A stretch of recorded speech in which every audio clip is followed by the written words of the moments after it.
Welcome to Navigating the Customer Experience. Want to improve your organization's customer service? Looking for insider tips to knock your customer socks off? Then you're in the right place. Here's your host, Yannick Grant. Welcome to Navigating the Customer Experience. On today's episode, we have with us Chloë Thomas. Chloë is an author, international speaker, and host of her very own podcast, eCommerce MasterPlan Podcast. Chloë has been working in e-commerce since 2003, learning how to increase orders, up customer retention, and recruit new customers cost effectively, working with businesses from the high street right down to startups. eCommerce MasterPlan is the result of Chloë's years of experience. The books, blogs, and courses have all been created to help e-commerce business owners and marketers to make the right decisions as they build their own path to e-commerce success. The eCommerce MasterPlan podcast exists to bring a weekly dose of inspiration direct to the desks of e-commerce business people all over the globe. Power Retail Australia named Chloë as one of the 10 top e-commerce commentators in the world. And within 6 months of launch, the podcast was already the top e-commerce podcast in the UK. Chloë is also the author of, drumroll, love her book. Chloë is also the author of Customer Manipulation. Yes, that's right. I know the name sounds very disruptive, but we're going to talk a lot about that in the podcast today. So how to influence your customers to buy more and why an ethical approach will always win. So without further delay, welcome Chloë. Oh, hi Yannick. It's great to be here. What an amazing intro. Thank you very much. You're most welcome.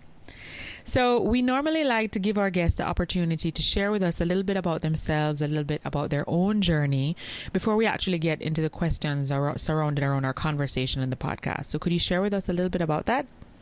Yeah, sure. Well, I guess I grew up over here in the UK in a very rural area called Cornwall, which is right down the far southwest of the UK.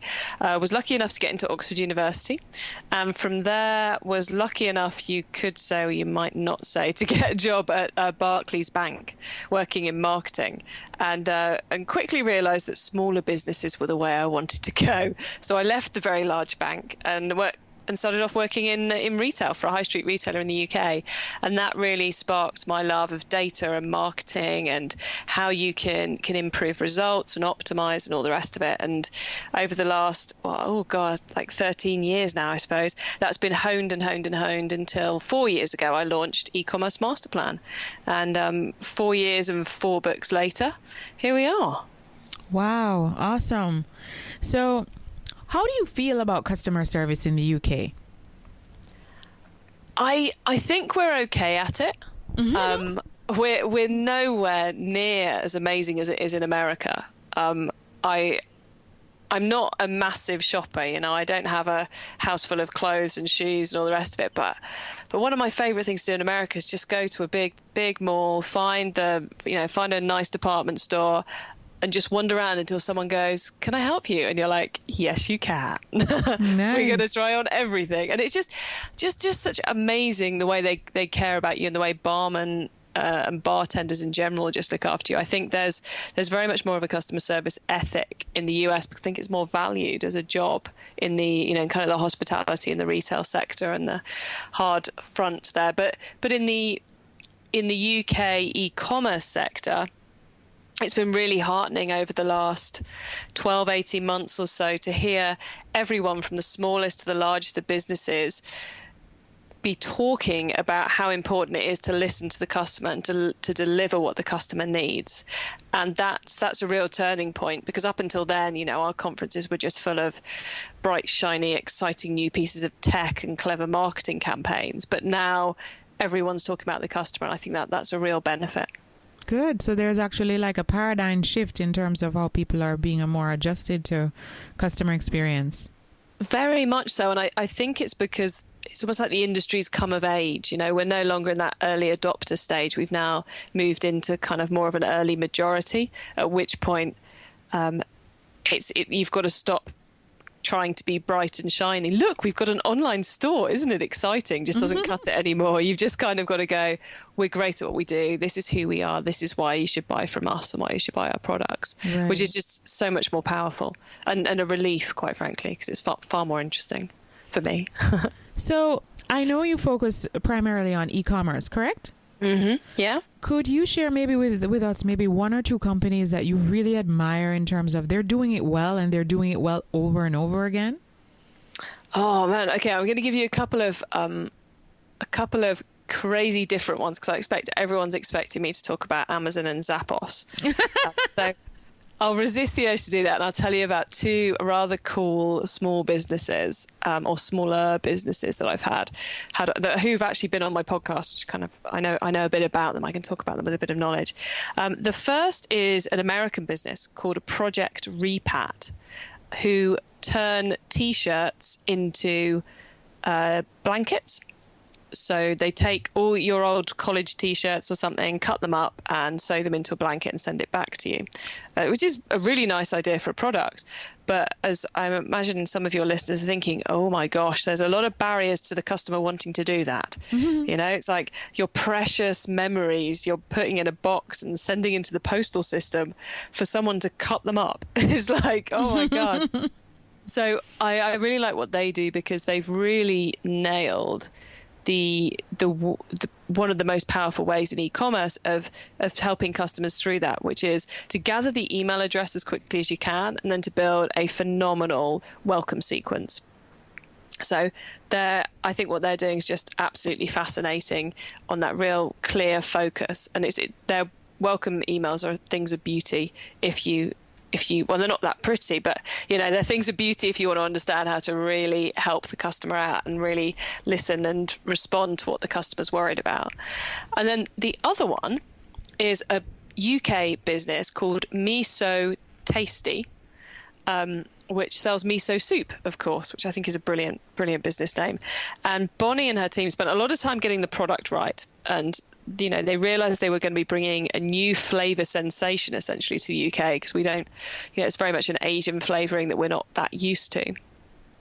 So what I really love about Miso Tasty is the way Bonnie's structured the products.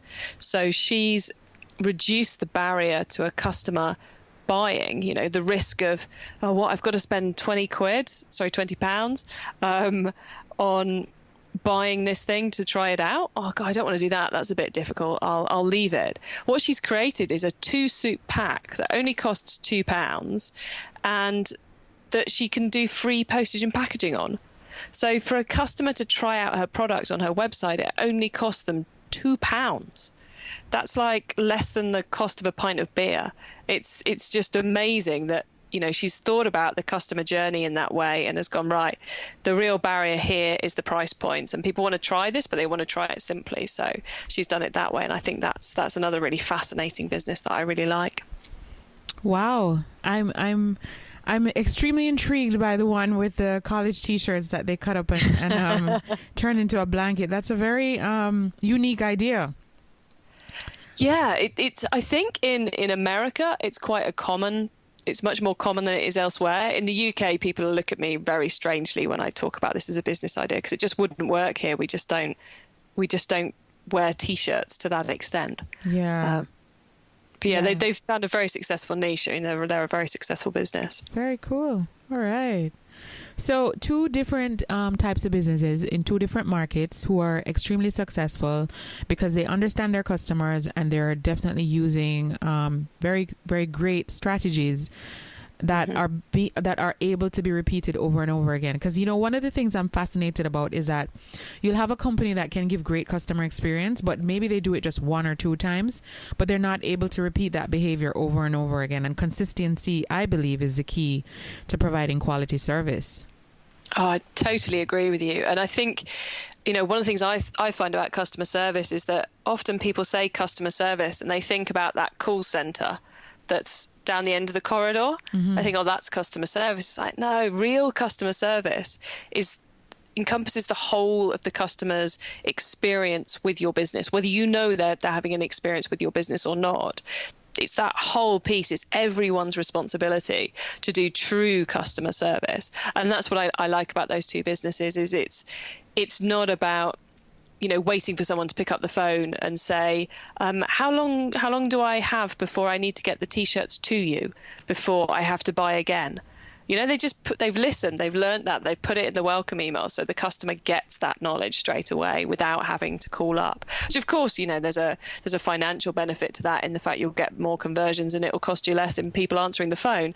But I think that whole embracing the customer's needs and putting them out there through your marketing, through your strategies, through your products is really important. True. What are some everyday solutions that you believe can help improve customer experience? Everything really, but that's not a very good answer.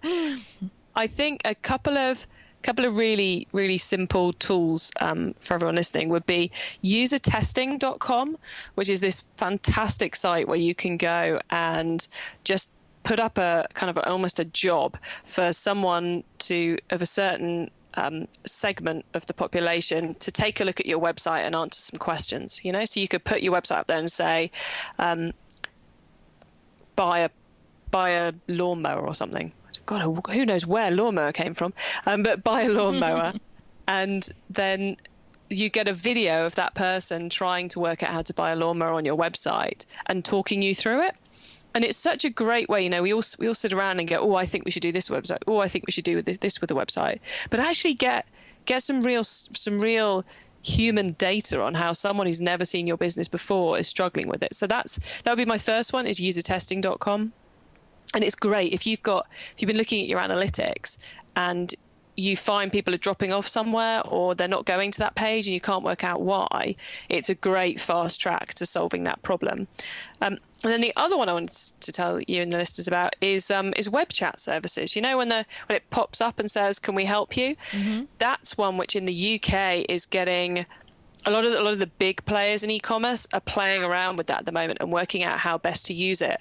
And rather than thinking of it as a customer service tool, they're thinking of it as a sales tool.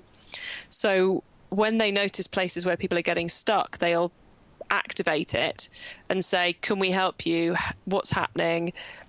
Be that on product pages or elsewhere. So they're creating a very tailored service for the customer. And I think that's something which is a really easy solution. It doesn't cost very much to put in place, but it's something even the smallest business can do and can make a massive difference to customer service and therefore the sales as well. Wow, awesome. So user testing and the web chat service. Yeah, I mean, there's a lot of different web chat services out there. I would suggest just finding the one that integrates best with your website. Right. Okay, so we've spoken a little bit about what you think of customer service. We've spoken about what are some everyday solutions that can improve customer experience. I was very intrigued by the name of your book, Customer Manipulation. At first when I read it, I said, that does sound, it can be, but then I read a little further and I was like, okay, so she does explain what she means by manipulation in the further explanation on the front of the book, where it says how to influence your customers to buy more and why an ethical approach will always win. So could you share a little bit about that book, what inspired you to write the book, and who is the book targeted to and how can it help them? Of course. I mean, I should say that when I talk about manipulation, I think every tactic we've talked about in this call is a form of manipulation. A well-crafted welcome email is a form of manipulation. So for me, manipulation is, and the reason I called the book Customer Manipulation is because I think, as it all gets more competitive online and generally, as consumers are able to voice their opinions so much more easily, as marketers, if we want to be successful, we need to embrace the fact that every email we send is aiming to manipulate someone to buy from us. Every tweet we send is aiming to manipulate someone to think better about us. So if we can embrace that, then we can really get under the skin of the science of manipulation and the way of using manipulation, but that it's our choice whether we manipulate for good or for evil. And if you choose to manipulate for evil, then you're very, very, very quickly going to get found out, and that could be the end of your business. Mm-hmm. So that's kind of the title. But as for what inspired me to write it is, it had been a few years since I'd done a big book, and I'd had this model that sometimes I called the customer journey and sometimes I called the customer master plan, kind of lurking around my head and making its way onto slides and chats with clients and chats with people at, the coffee bench in networking. And it had been kind of circling around my head for a little while, and finally it was ready to be turned into a book. And the real role of the model is to help people, rather than thinking, ooh, we need to do social media, to think, ooh, we've got a problem turning visitors to our website into inquirers, so people who've given us their email address, and what's the best way of solving that problem? Can social media have an impact on it, and which bit of social media might it be? So again, it's kind of another way of the industry growing up, of rather than thinking, ooh, email, ooh, social media, ooh, pop-ups. Mm-hmm. It's about thinking, this is our current problem. Our current problem is turning visitors into inquirers. It's getting people to the website. It's getting inquirers to become first-time buyers. It's getting first-time buyers to become repeat buyers. And what are the ways of doing that? So the book is structured into the 5 stages of getting people from those different levels, those different customer relationship levels to the next one, and filled with changes you can make to your website, improvements you can make to customer services, improvements you can make to your marketing and also to your products where relevant, to take you up, to encourage your customers to move between those different customer relationship levels. Okay. I'm not sure that answers your question, but hopefully somewhere in. Yes, it does actually. And who is the book targeted towards? Is it for a small business owner? Is it for maybe the person in the marketing department, or is it for the person that's working on the customer service culture? Well, the interesting thing is I write everything I write for the smaller business owner. So someone with a team of less than 10 and usually a team of less than 5. So very much written for the owner to help them work out where they should be deploying their resources, and with lots of ideas for what they can do. However, I know that because I've got reviews on the front cover of the book from one of the UK's top 10 retailers who find it incredibly useful. And I know other people who don't work in e-commerce at all who are using it to improve their B2B businesses. So it's written very much for the small business owner / head of marketing who is busy trying to get their business to the next level. That's who it's written for, but I know it's being read and used by a much wider range of businesses. Awesome. And I'm glad that you touched on the fact that it's for the head of marketing and what you just said. One of my questions is, do you find that companies are moving more towards marrying the relationship between marketing and customer service? Or is still there a divide in terms of there's a marketing department separate from a customer service department? I think the businesses who are doing well and who will do well in the future are seeing it as one group. You may have slightly different departments, but they're finding ways of making sure they're working together, because there's just so much overlap these days. Mm-hmm. And as I said earlier, if you want to do customer service well, it's got to be through everything you do in the business. But I giggle because I had the head of brand from Tesco on the podcast a few weeks back, and Tesco is one of the 5 largest retailers in the world. And I said to her, so just out of interest on the e-commerce side, what does the e-commerce team do and what does the marketing department do as per, getting people to the website? So, well, the e-commerce team sit in one building. It's like, wow, that's siloed for you. They sit in one building and they look after the website, and the marketing team look after the promotions and the traffic, and they're in a different building. I was like, oh my word. And I didn't ask. It's the same website, right? Yeah, the same website. And I didn't actually ask, but I'd be pretty confident that the customer services team are quite possibly sat in a different city. So yeah, they've got some way to go, Tesco, I think, to bring it all together, as we actually discussed on the podcast. But yeah, I think you've got to be having those conversations. You can't mothball one if you want to be successful in this day and age. True, very true. And as you said, the customers that exist nowadays, it's totally different from 10 years ago. They're so informed and information is available right at their tips, and a lot of times they do a lot of research on you before you even know anything about them. So it's like the ball sometimes is in their court, where they're much in control of their experience. They can pick and choose which online retailer or business that they want to engage with.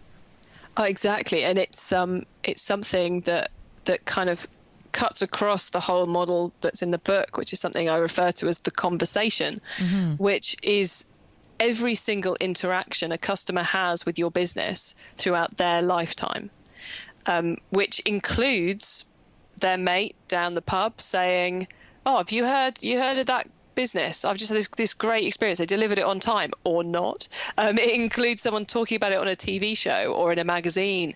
All these interactions that you never know happen, and you've got no way of knowing happen, but they build that customer's picture of your business. So I talk quite a lot in the book about how you need to make sure everything's consistent throughout the business, so that even the activity that's within the conversation that you have no control of still fits and gives the right message that you want to give out to people. So it's really tricky to keep a customer these days. You've really got to work on the soft side as well as the hard side of the marketing. Yeah, very true. And I guess all of the things that you just spoke about actually creates that brand, right? Oh, exactly. And I think I often try and avoid using the word brand, because I think it's so misunderstood. I mean, customer service as a phrase is often misunderstood. You know, people go, "Oh, you mean the logo?" I'm like, "Oh, no, I mean so much more than that. I mean everything, you know, the way how people just feel your business when they hear its name is such a hard thing to do. But yes, exactly. Their brand experience would be a good phrase for the conversation. Very true. Very true. I just wrote a blog for Virgin, actually, on branding and customer experience. Oh, wow.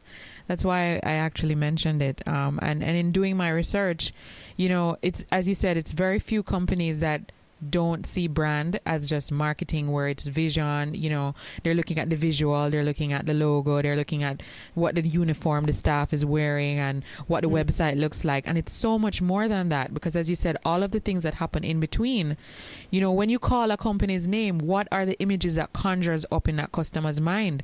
How do they feel? That's a part of your brand experience, regardless of what your marketing on the outside may be.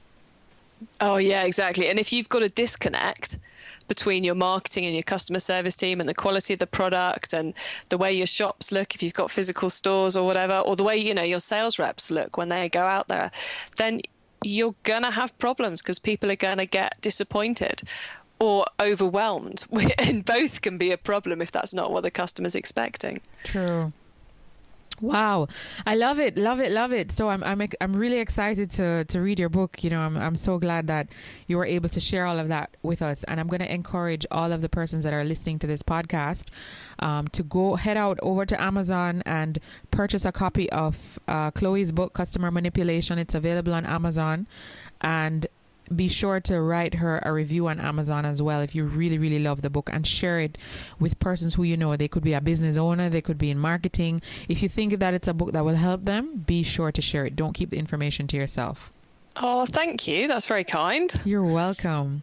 So, Chloe, how do you stay motivated every day? You know, I just love your energy. You sound so engaged and passionate about what you're doing. How do you stay motivated? I don't know. Being completely honest, I don't know. I'm just very lucky that I'm doing something I love, and I've spent quite a bit of time over the last few years working out how to structure my days and my workload so they suit me. So I'm doing the stuff I really like and not having to do the stuff I don't. Motivation is just something that comes quite naturally to me. I really wish I understood it, because I reckon if I could write that book, that would probably sell an awful lot more copies. Very true. But I can't explain it, I'm afraid. Just comes naturally. Well, you know, some things do come naturally for some people. So I guess the good thing is that you can give gratitude every day, and be grateful that it's something that it's not something you have to work on, because it comes naturally. Oh, yeah, because there's plenty I do have to work on. So one less thing to add to the list. Exactly. Awesome. Now, what is the one online resource, tool, website, or app that you absolutely can't live without in your business? Oh, that's easy. That's Asana, which is a team and task management tool. And it's just for organizing me. And in my business is kind of me and a lot of part-time / outsourced people, and keeping all that together. It's just an amazing tool. Awesome. And is it more like a website, or is it an app that you can access through Google Play as well as the App Store? It's on the App Store, and it's also a web version. So I use it on desktop and phone. Oh, great. Awesome. Okay, what are some books that have had the biggest impact on you? I see, another easy question. This is my two biggest books that have the biggest impact on me are Essentialism by Greg McKeown, which is all about prioritization and working out what you should be focused on in your business and your life, actually. And there's a lot of books on that subject, but I find that Greg's is the one which it helps you on the journey to becoming a person who knows how to prioritize, I suppose, as well as giving you tips and tricks along the way. So that's a must read on my books. Mm-hmm. And Quiet is the other one by Susan Cain, which is all about introvertism. And I'm quite, although you probably wouldn't tell from me being on the podcast, I'm a very highly introverted person. Wow. I really need my alone time. But yeah, and that book just got me thinking about it in a totally different way, and really helped me to embrace who I am and to learn how to make the most of it, really. Awesome. Okay. All right. So apart from the books that really inspire you and have helped you to develop and grow as a person, if you were sitting across the table from another business owner and they said to you, you know, they feel they have great products and services, but they lack the constantly motivated human capital, what would be a piece of advice that you would give them for them to turn their team members around and, you know, try to turn their business around and create success? Well, I think I'd be quite tempted to change the team. Change the people. So it's often easier to motivate new people than it is to motivate existing people. But I guess that's often, you know, due to legislation and morals and many other things, that's often not the way you can go. So I think, you know, it really starts at the core. You know, what do you exist for? What's the vision of the business, the mission, the values? You know, time and time again, when I see businesses really take a leap forwards or an about turn from a bad pathway, it's because they've got really clear about what their vision, their mission is, and they've reintegrated that into the business and got that back to the heart of what they do. And if you can get your people embracing that and believing that and understanding that it's what they do, then everything becomes a lot more straightforward. Great. So that's going to dovetail nicely into my next question. In doing your research for the book that you wrote on customer manipulation, and just going back to the advice that you just shared with us, do you find that if the company has poor leadership, that it translates into a poor customer experience? Oh, there's a question. Oh, you got me thinking there. I think I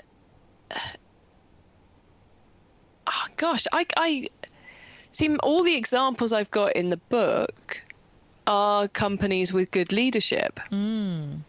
So I can't think of anyone in the book or anyone who I've had on the podcast recently who exhibits poor leadership and therefore would be struggling with customer service. So I guess on the basis of the fact I only seem to talk to businesses with good leadership and good customer service, then yes. Then I've forgotten the angle of your question, but then yes, I would expect that a business with poor leadership would really struggle to deliver good customer services. And actually, going back to Tesco, the problem they've had with falling profits and falling sales, which we talked about on the show, was because the leadership had got lost and they'd lost track of where their mission was and what the vision for their customers and what they brought to the world was. And as they're going back to that, kind of going back to their roots, they're finding they're getting the success back again. So I guess that would be an example of where bad leadership led to a decline in customer experience, and that now they're turning it around again. So yeah. Awesome.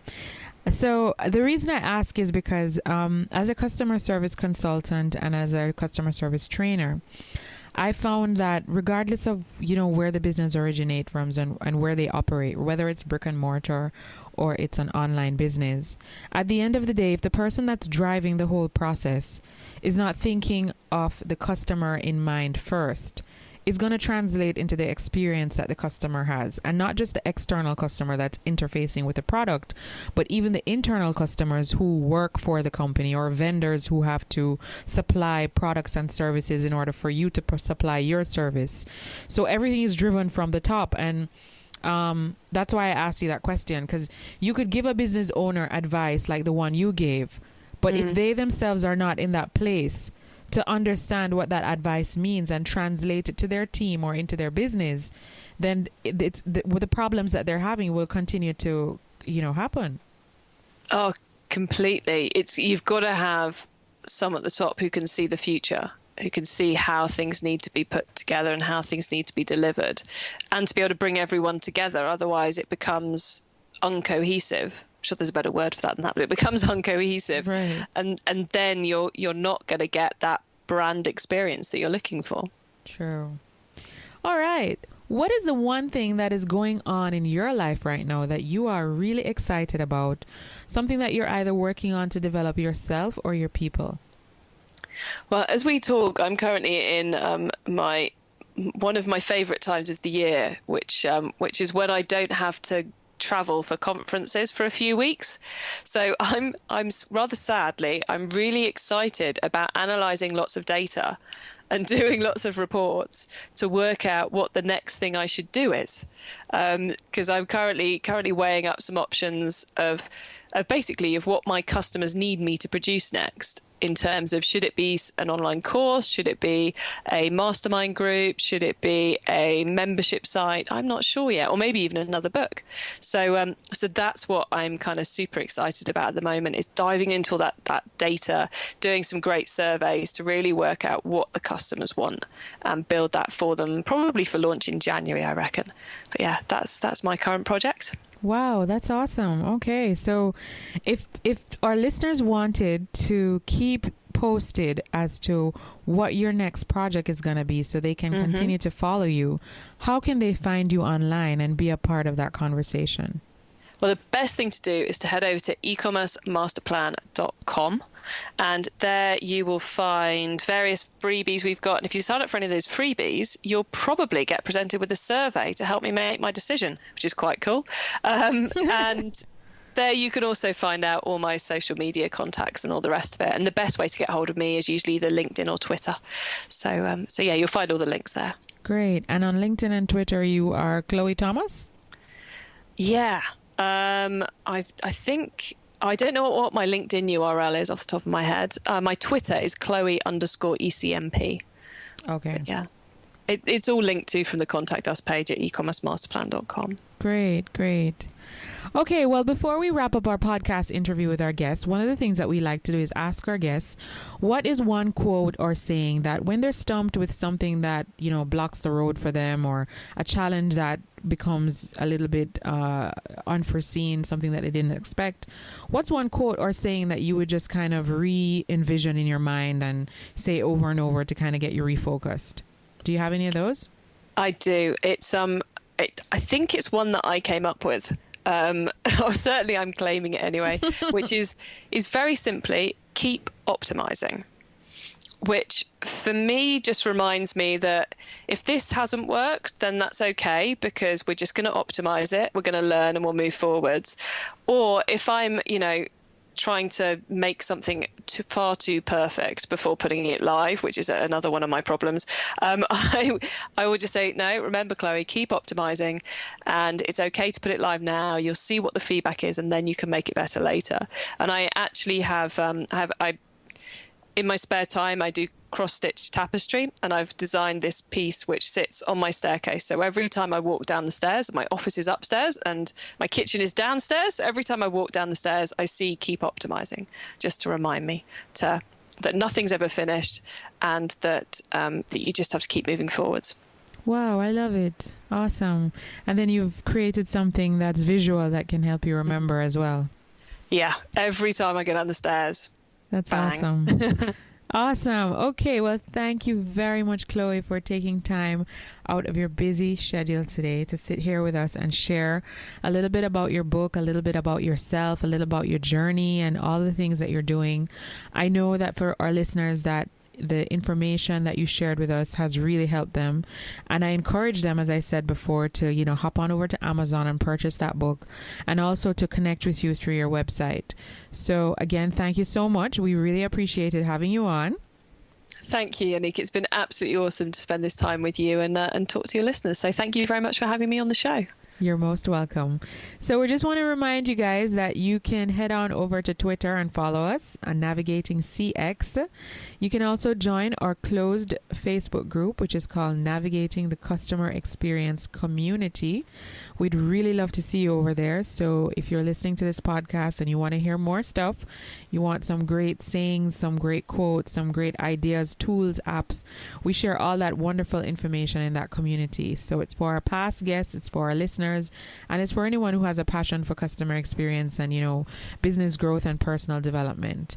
So thank you again for listening to our show, and we'll see you next time on Navigating the Customer Experience. I'm your host, Yannick Grant. We really appreciate your support of this podcast. Are you ready to grow your business even more, or improve your leadership skills, or train your team members in the art of customer service? Give us a call at 305-848-0815 or visit our website at www.yannickgrant.com. That's YANNIQUEGRANT.com. Remember, 305-848-0815 or visit our website at yannickgrant.com. Our new online course, Mastering Customer Experience and Increasing Your Revenue, is now available. The link for this will be on the show notes of each episode starting September 7, 2016. The first 2 modules are free, so hop on over, have a look, and take the steps to increase your revenue. Thanks for listening. For more awesome resources to take your customer service game to another level, head over to navigatingthecustomerexperience.com. See you next time.